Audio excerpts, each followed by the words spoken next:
ESPN says Team Joshua is playing games at the negotiating table with a Wilder fight. Stay tuned.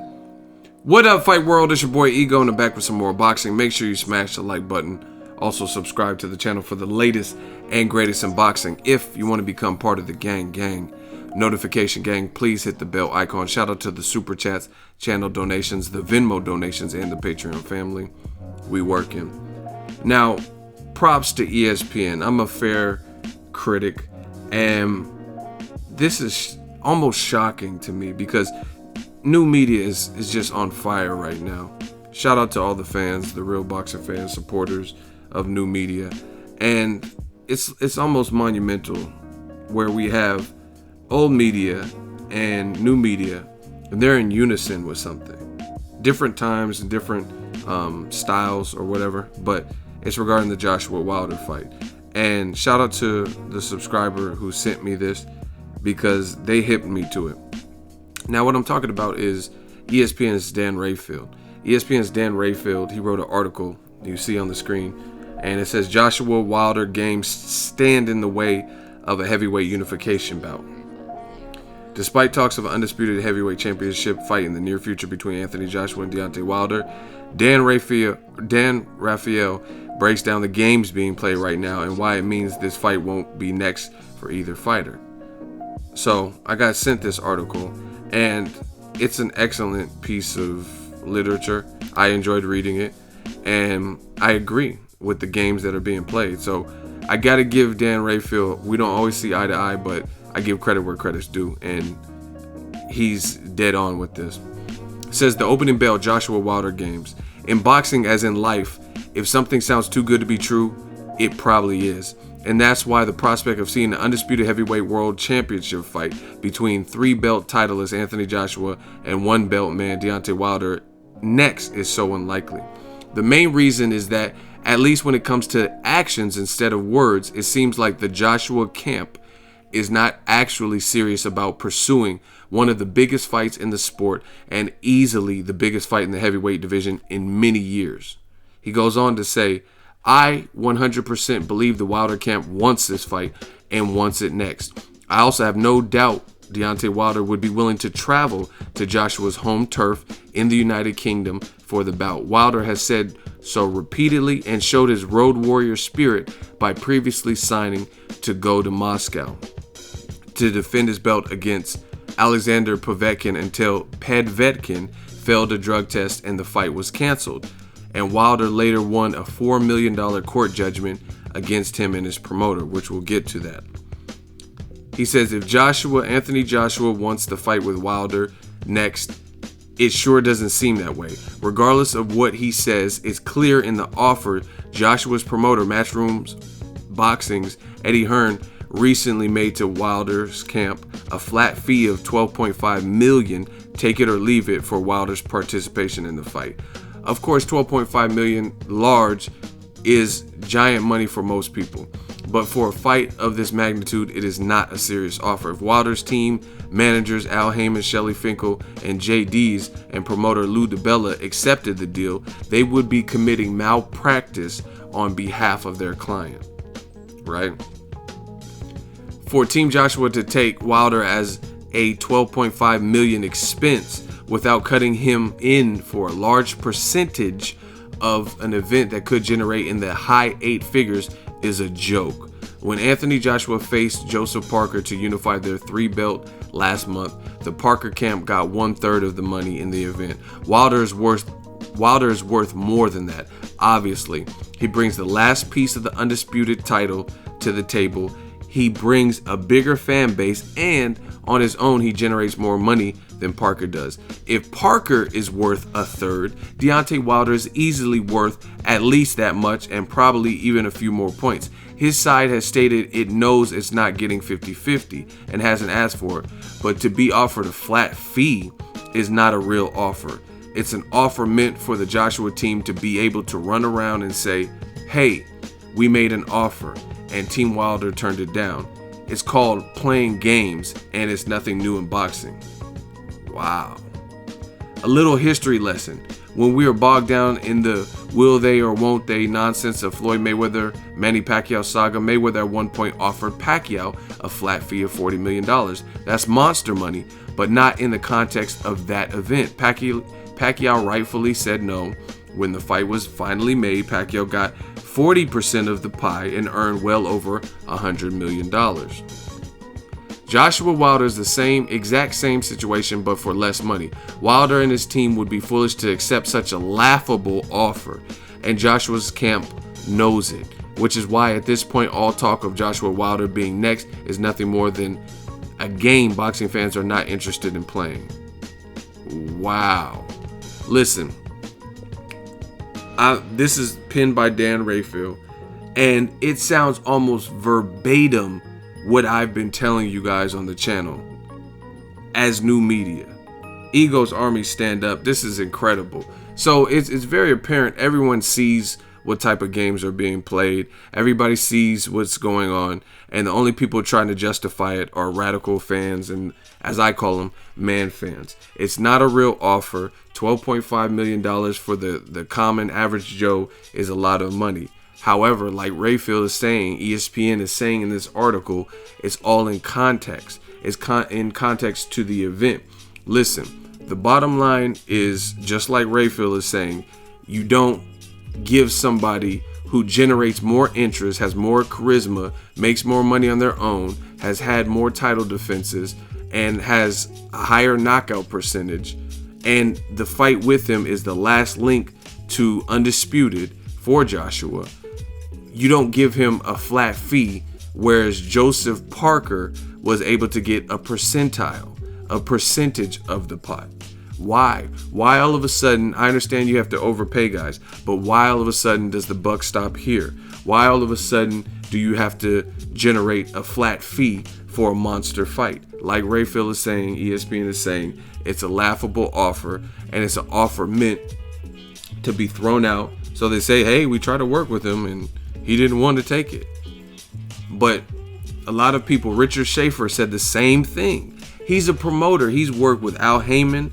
He's worked with Golden Boy. He was hired by Golden Boy at a point in time. Now he has his own thing, Ringstar. He has a UK branch. It's called Haymaker Ringstar, right? So he is a promoter. He knows the game. And he says the same thing with the flat fee. He says it's laughable. If they're serious, it wouldn't go like that. But he said oftentimes people will throw out an offer that they know the other person would be foolish to take just so they could say, hey, we tried to make it. But you guys have to understand business. For example, I used to go with my mom and she used to go yard selling, right? Or if you guys have ever sold anything on eBay or Craigslist. Now, I've sold things. One time I was selling a MacBook, right? Sometimes people, I would say, this MacBook is in near perfect condition, good to condition, has all the accessories. I want $500 OBO, or best offer, right? So some people would take that or best offer and they would see how far they could push it. Hey man, I'll give you $50 and a pack of bubble gum. They threw that out there. Like, they know I'm not going to take no offer like that. It's an Apple MacBook in good condition. It works, has all the accessories, has a mouse. You know what I mean? I can definitely get more than $50. But if I'm foolish enough and desperate enough to take it, then hey, they got themselves a MacBook. You know what I mean? I told you guys I used to work at Lowe's. Construction workers, actually not construction workers, I would say contractors and landlords who had tenants. They would do this all the time. They would come in and haggle, and it's just business. This is how business goes. And they would say, how much for this whole roll of carpet, this whole spool, right? And the carpet's sold by the foot, right? So if I give them a good bulk price, hey man, just take it off our hands, we need the space, blah blah blah, I'll give it to you for $75, right? Even though if you average out how much that would be if we sold it by the foot or a spool of electrical wire, right?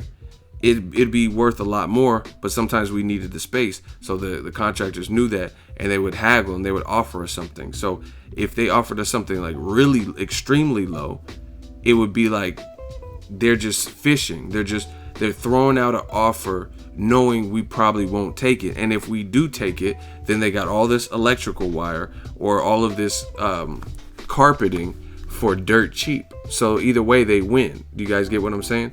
Either way they come up in the equation. And that's the situation.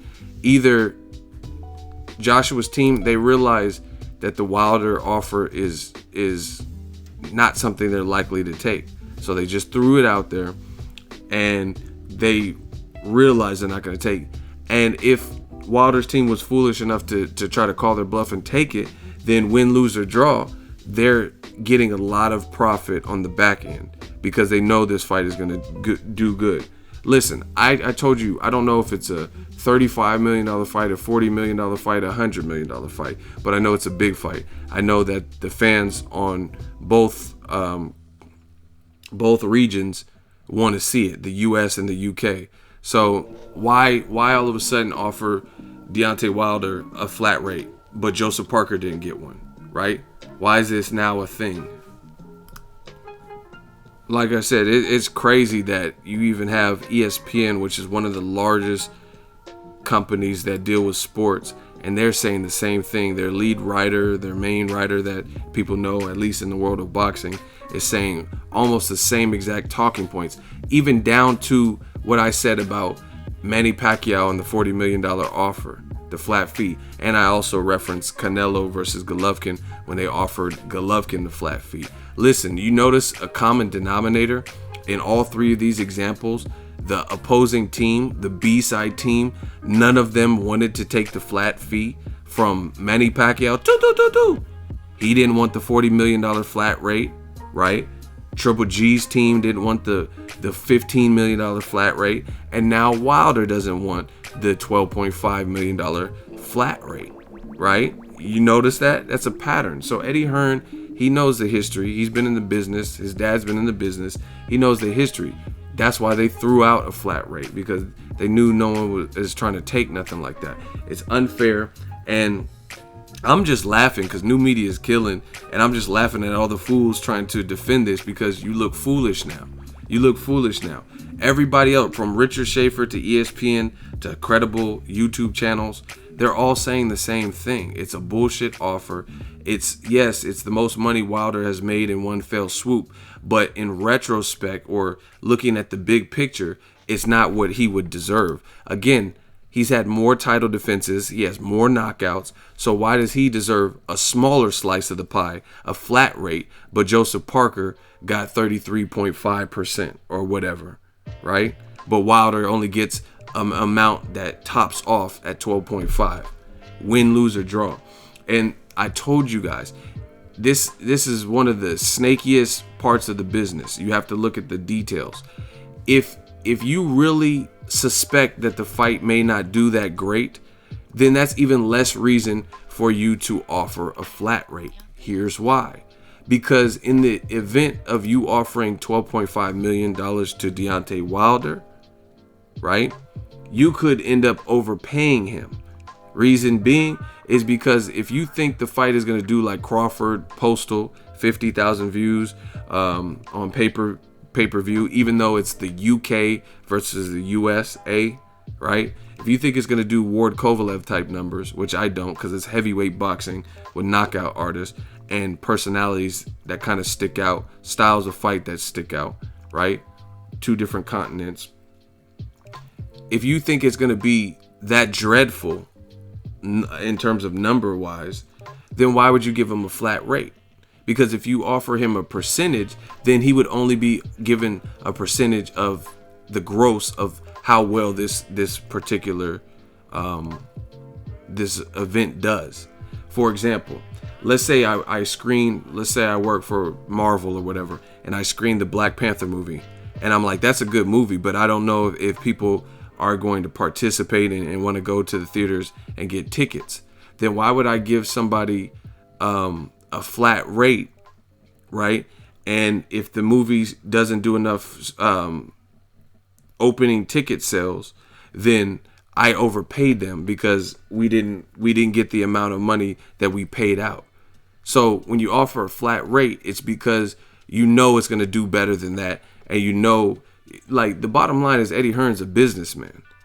He has a business. Nobody's trying to be in the red. Nobody's trying to lose money. So he's not dumb enough to offer a flat rate for an event that he doesn't forecast is going to top a certain level. He knows it's going to top a certain level. He himself said, listen, I'm going to show you.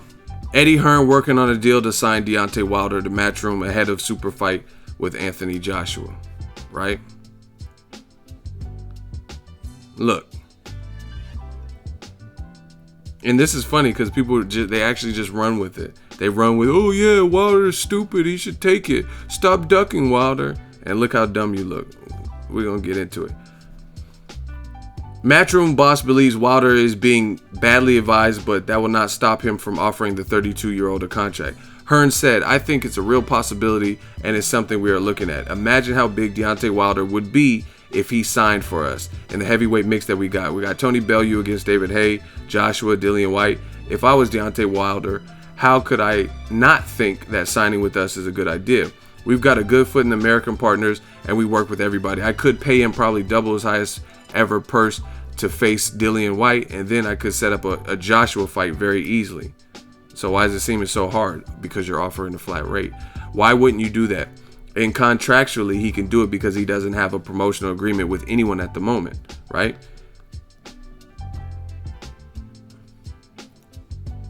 And Hearn believes he would be able to make that into the richest heavyweight fight in history should both Wilder and Joshua be part of his promotional stable. Look, once again, you guys look foolish. The winner of that, hold on. The Brixton man submitted his place atop the WBC rankings, knocking out previously undefeated Lucas Brown at the weekend, and Hearn hopes Wilder may now take the money to face Dillian White in the summer. Winner of that contest, which is being lined up for June at O2 Arena, would then go on to December showdown with Joshua, providing he comes through unscathed against Joseph Parker, which he did. And Hearn believes that he would be able to make that into the richest heavyweight fight in history should both Wilder and Joshua be part of his promotional stable. Lennox Lewis and Mike Tyson combined to generate a fight worth £73 million when they tangled in Memphis in 2002. It remains the richest heavyweight fight of them all, and only events involving Floyd Mayweather Jr. have bettered it since. But Hearn said, of course it depends on the pay-per-view buys, but I would hope that a fight with Anthony Joshua and Deontay Wilder generates over £100 million. And you guys, if you don't know the conversion, that's over $100 million. If you look up how much $100 million. I would hope that a fight between Joshua and Wilder generates over $100 million. I think it would generate more than Tyson against Lennox Lewis did. So Deontay, come to the party and we will double, triple, quadruple your paydays. Why offer a flat rate? People, this is ether right there. Eddie Hearn told you, he told the public, look, there's 107 shares, so I know some of you motherfuckers seen this. He says, I would hope the fight with Joshua and Wilder generates over $100 million. I think it would generate more than Tyson against Lennox Lewis did. So Tyson versus Lennox Lewis did over $100 million in terms of the gross for that particular fight. So Eddie Hearn's revealing right here that he believes this is a $100 million fight. So with that being said, why is he doing interviews with IFL and he's acting like, hey, Ward Kovalev, brilliant fight, but it didn't do good commercially. Triple G versus Lemieux, it didn't do good, right? Why is he talking about that and making it sound pessimistic like this is not? But he just said, of course, it depends on the pay-per-view buys, but I hope Joshua Wilder generates over $1 million. And if I'm a betting man, I think it would generate more than Tyson and Lewis did, which would make it the richest heavyweight fight in history. So with that knowledge, then that tells you right then and there that Eddie Hearn knows what he's doing with the low ball ass offer to Deontay Wilder of $12.5 million.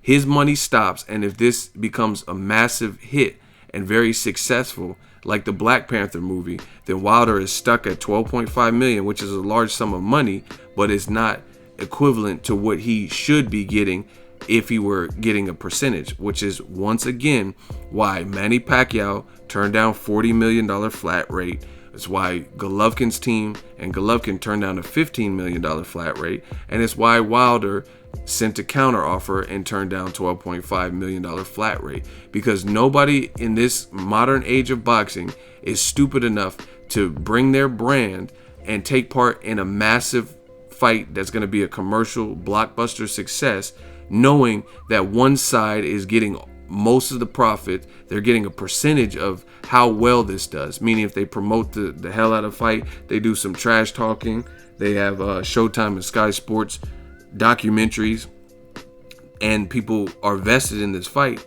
they're only getting a certain amount of money no matter what. That's stupid. Who's gonna do that? But once again, all you guys co-signing it, you got everybody in the game that means anything, ESPN or Richard Schaefer, New Media, everybody's saying the same thing. It's a raw deal. Yes, it's a large sum of money, but Wilder's team is not stupid. If the fight, and you got other fans who are putting a price on this fight, saying, hey, no way this is $100 million fight, then why is Eddie Hearn saying, hey, I think it would generate more than Mike Tyson against Lennox Lewis did, right? Why is he saying that if he doesn't feel it's a $100 million fight?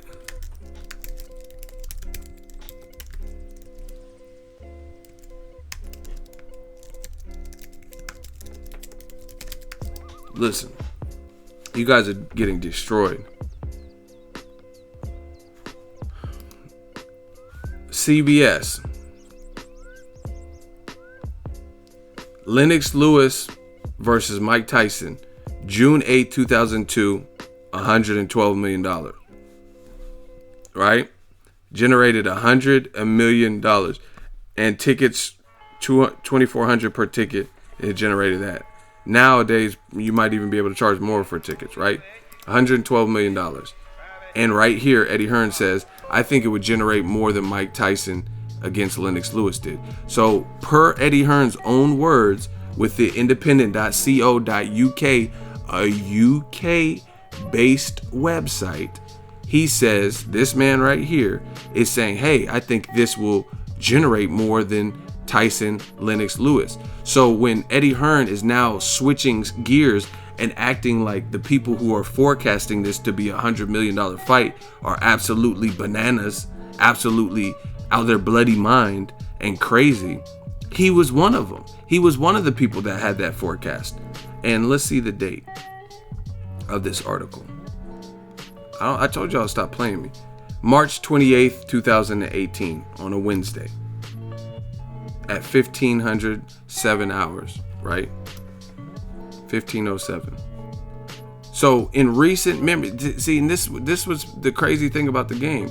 Eddie Hearn recently, it's not like he said this 3 years ago and his view changed. He just said this shit in March. So this would be after Wilder's fight, or around the time Wilder and Joshua fought.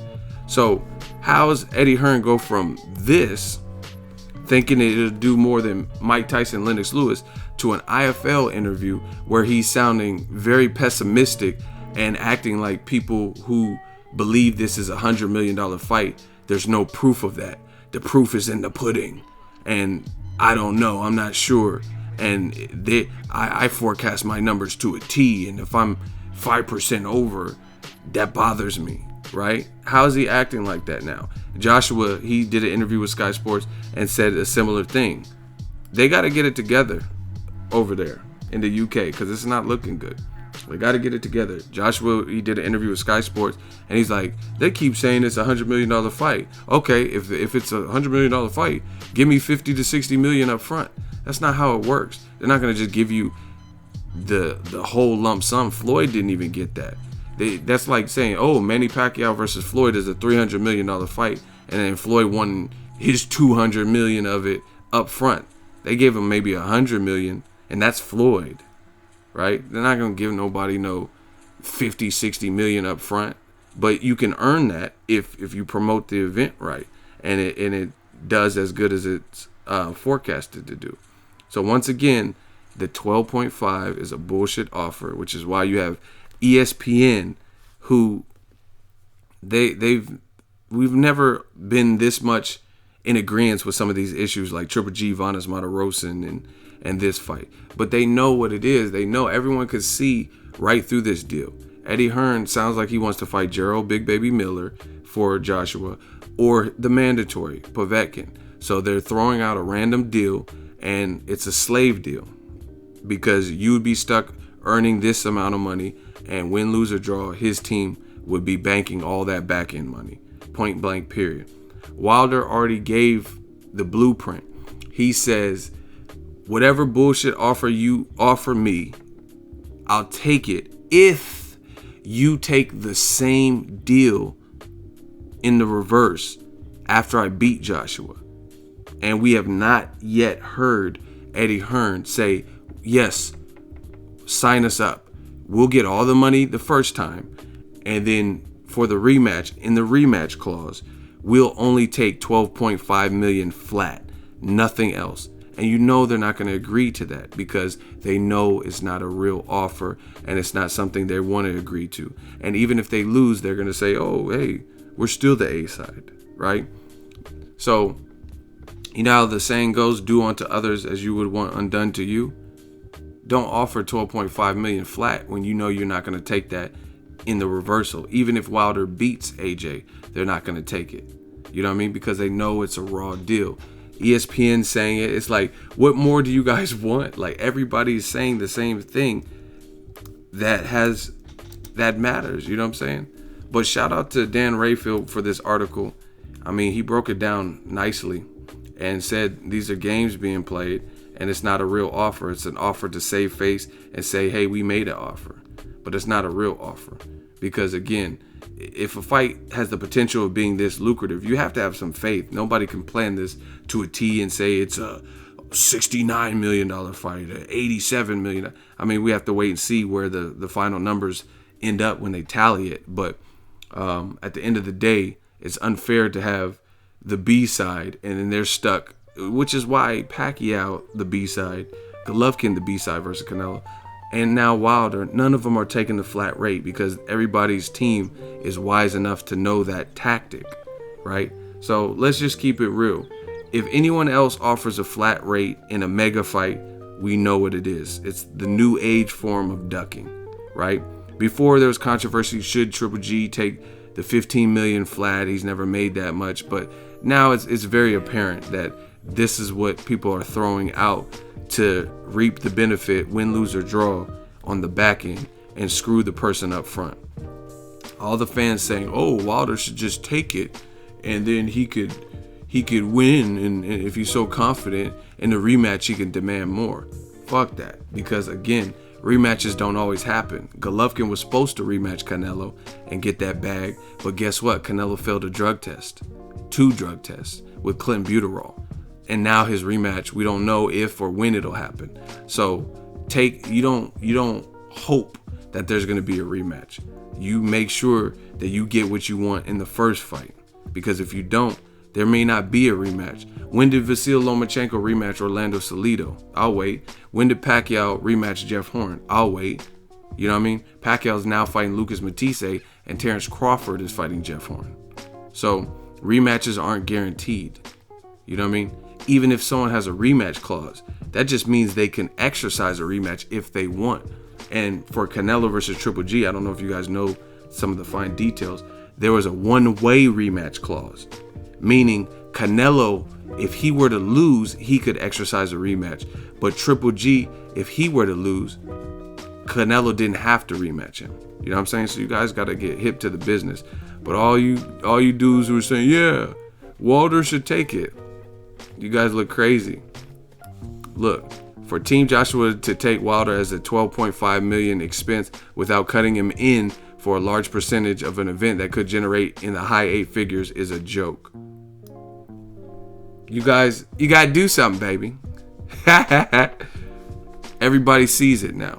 The game Eddie Hearn is playing, like I said, he said it's going to do better than Mike Tyson and Lennox Lewis. So why is he acting now like the forecast, all the people who think it's going to do over 100 million, who knows? It could. And again, I'm going to say this again.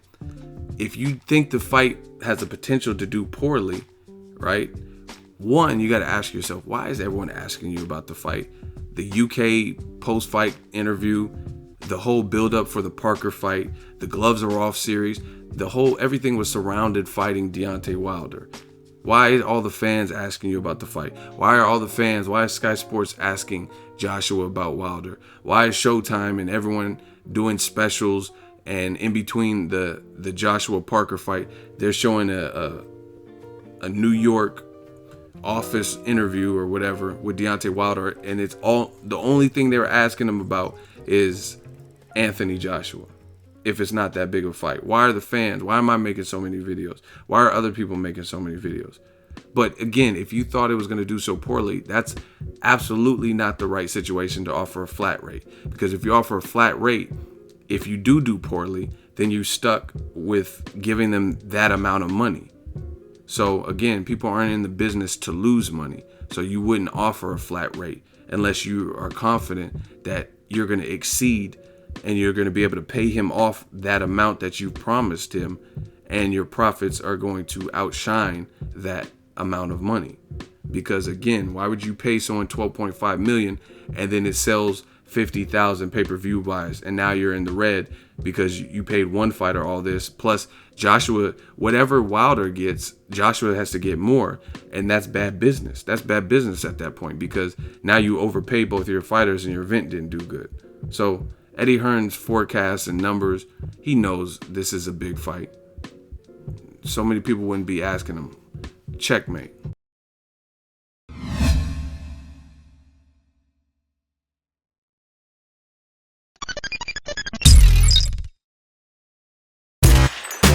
Boxing Ego here. If you like this video, make sure you hit the like button and also subscribe to the channel and hit the bell icon on the top of your screen to get notified when the latest new content drops. 1.